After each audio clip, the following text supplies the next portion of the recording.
Nigeria is not as powerful as Ukraine. Nigeria is not as powerful and advanced as Russia, but they still bring mercenaries to help them, to assist them in facing their own enemies in the battle lines. So, sir, to me, there is nothing wrong if we can bring in mercenaries because we attempted doing it in the past and it worked until when they were removed in this country. So there is a need to sit down with the security chiefs and discuss the idea of bringing in mercenaries to clear our land of insecurity. If not, the hunger we faced from the beginning of this year for next year is going to be worse, because you have to look at their strategy. Now they are trying to stop people from going to farms, especially in the northeast, in the northwest, and the north central. They know if they do that, the whole country will be in hunger and there will be agitation. People can take weapons against government. We shouldn't take it lightly. You should understand this. We had issues of hunger in January, February, and March. And we will have worse if we didn't stop these people from preventing people to go to farmlands and cultivate their farms. Lastly, Mr. Speaker, honorable members, on the floor of this House, we have been passing resolutions, reaching consensus on security issues. But we have not been seeing practical results, even in a dyadic encounter or an executive session.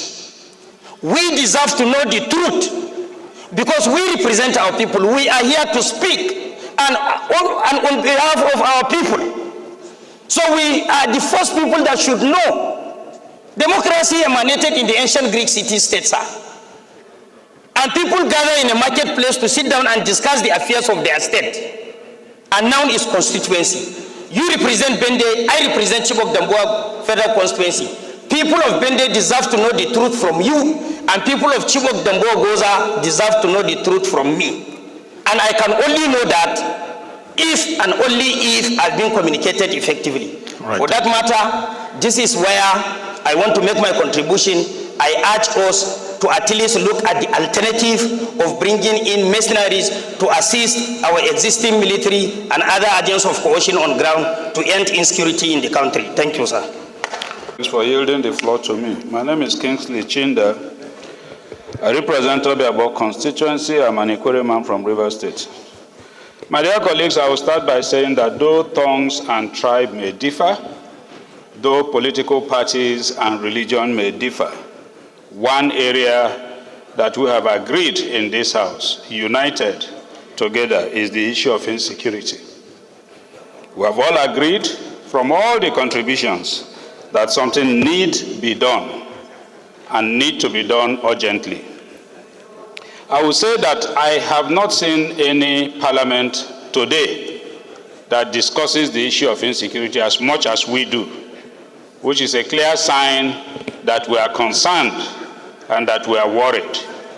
You will also recall that in the past we have agreed that all the resolutions of this House that has to do with insecurity should be collated and then an action be taken on these resolutions. We are yet to do this.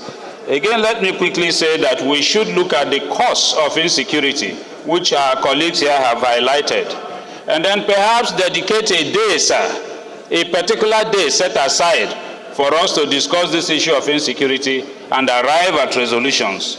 Because of the activities of this morning, I would not want to take more time on this issue than to say that I fully support all the contributions and ask that we take a day for us to discuss this issue of insecurity on the floor of this House and perhaps declare or urge the executive arm to declare an emergency on insecurity.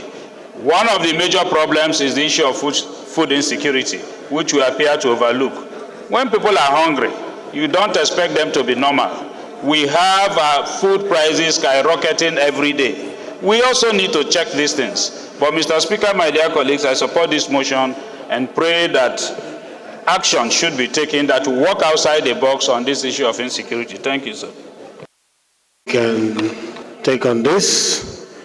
We have handled the issues comprehensively. If we allow all members to speak, everyone here has gotten something to talk about. And I would suggest, just like the minority leader pointed out, we choose a date to handle only the issue of insecurity and the way forward. Right now, we are going to vote on the amendments presented before the House. The first amendment was the one moved by Right Honorable Idris Wase, that his constituency be added to the prayer. Any seconder to that motion? Yes, Deputy Chairman Ami. Based on the submission made by Honorable Ishiaka and that of Abbas Adiogun. Mr. Speaker, what I was saying is simple. Trying to cure the above mentioned reasons why our current personnel are not performing by Honorable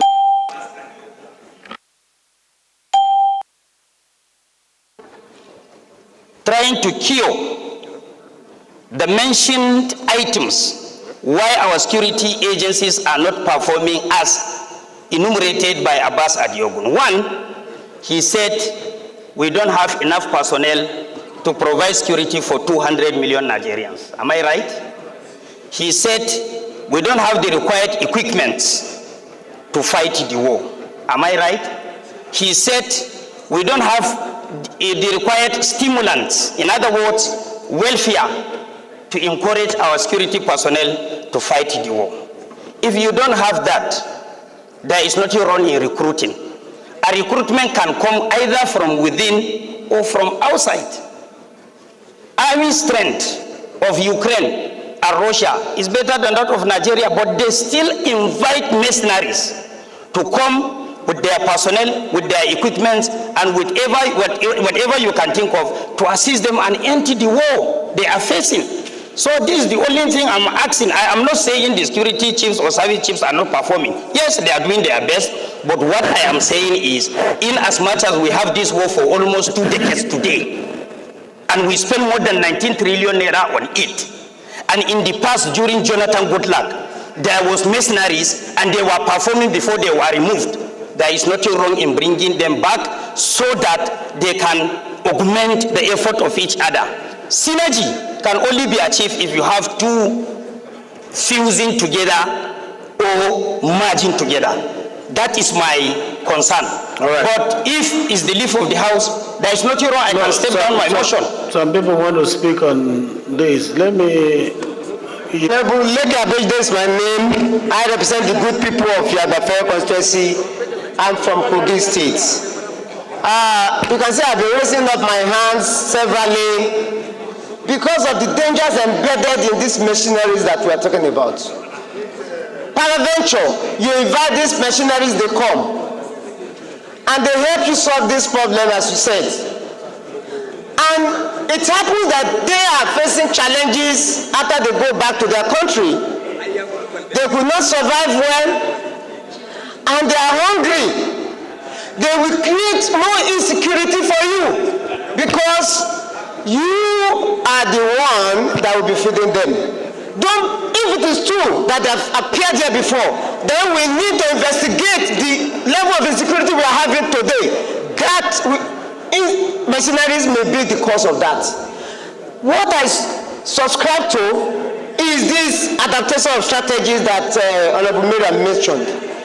We can use our local hunters. I have in my own area, there's a community called Ifelukoto. They have a squad called Lion Squad. In that environment, there is no kidnapping that can take place that these people will not get them. They understand the terrain. We agreed that what we are fighting is asymmetric war. It's not a normal war that you can invite mercenary that you are comparing to Ukraine and the other country. These are war that is not known to the system. So please, inviting mercenaries will create more insecurity for us in the future. Because if those people too are having problem with us, the same country having problem with Nigeria, then who are we going to invite? Who are we going to invite to come and help us solve the problem? Right, so let us look inward to solve our own problem. Thank you so much. We have This I represent was a federal constituency of Plateau State. The Speaker, just a quick reminder that when Honorable Abbas brought up some issues, you did rule as order sustained. And I still want to bring to your attention and the attention of the House. These are matters of strategy.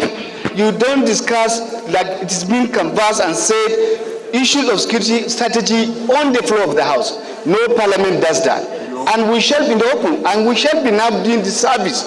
Whether we're going to have it or not have it, this is a matter for the room discussion. If we are in executive session, this matter could be discussed thoroughly. I want to beg my colleagues who have input to give, to allow for that day that was canvassed by my brother, minority leader of the House, so that we can have a very debate whether executive or, and now if we are going to go into this aspect, I will call executive. Your Excellency, I want to beg that we need to restrain our emotions so that we don't lose the fame as to what we want to achieve. Thank you very much, sir. Thank you very much. By Honorable Isiaka on relying on 8 sub 6, that order was sustained. And to that extent, conversations around this issue was by the move of the gavel, suspended. So that was why I called Honorable Jaha to reconsider stepping down his motion before other people showed interest to discuss this issue. I'm in agreement with the Right Honorable Idris Wase that issues of strategy, security strategy, should not be thrown to the open. Executive section, maybe yes, it is to the exclusive reserve of the security experts to handle. So, I throw the question back to Honorable Jaha. Are you willing to step down this motion before I ask the question? No. It's okay, sir. I'm a Jaha Baba, once again, Chief of Damboa Federal Constituency. Since it's the opinion of the leadership, including former leadership, to step down. And also watching the mood of the House. It's all for good, so that we can get the things done and well done. So, motion for amendment by Honorable Jaha, step down by the leave of the House. So, a 5th amendment motion, which Honorable Abbas subscribed to, and that was to increase the recruitment of more security agents. I don't think issues like welfare, update equipment, and community policing should come under this amendment. Do we limit your amendment to asking that the security agencies be given waiver based on the fact that we are about 230 million, and like you said, all the security agencies put together, they are not enough in line with global best practices to police and to defend Nigeria. Are you standing by that motion for amendment? Mr. Speaker, again,